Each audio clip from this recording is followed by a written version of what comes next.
6 lakhsకే 2 BHK interiors, 5 lakhsకే, 4 lakhsకే, 3 lakhsకే, 2 lakhsకి కూడా 2 BHK interiors.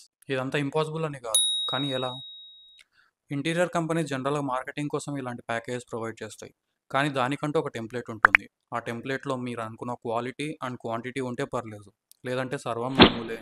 Interiors అంటేనే customization, నచ్చిన థీమ్, నచ్చిన కలర్, నచ్చిన ఫర్నిచర్ అండ్ పర్టికులర్లీ నచ్చిన క్వాలిటీ. ఒక ప్రాపర్ కొటేషన్ అనేది మోస్ట్లీ డిజైనింగ్ తర్వాతే అర్థమవుతుంది. ఒక ఫర్నిచర్ హైట్ విడ్త్ తెలియకుండా, అసలు ఏ ఫర్నిచర్ కావాలో కూడా తెలియకుండా కొటేషన్ ఎలా చెప్తాం? నేను ఇదంతా ఎందుకు చెప్తున్నానంటే, ఆ ప్యాకేజ్లో పని అయిపోతుందనే హోప్తో డిసప్పాయింట్ అవుద్దని. మార్కెట్లో ఇంకో బ్యాచ్ ఉంది, ఆ ప్యాకేజ్తోనే ప్రాజెక్ట్ స్టార్ట్ చేసి ప్రాజెక్ట్ మధ్యలో చేతులు ఎత్తేయడం. మీరు మీ ఫ్లాట్ని పర్ స్క్వేర్ ఫీట్ కింద ఎలా అయితే కొన్నారో, వుడ్ వర్క్కి, ఫాల్ సీలింగ్కి, ఫ్లోరింగ్కి, పెయింటింగ్కి, వీటన్నిటికి కూడా పర్ స్క్వేర్ ఫీట్ కాస్ట్ అనేది ఉంటుంది. సో మీరు కంపేర్ చేసుకునేటప్పుడు చూసుకొని కంపేర్ చేసుకోండి. ఎవరు నష్టానికి పని చేయరు, మీరు కూడా నష్టపోకండి.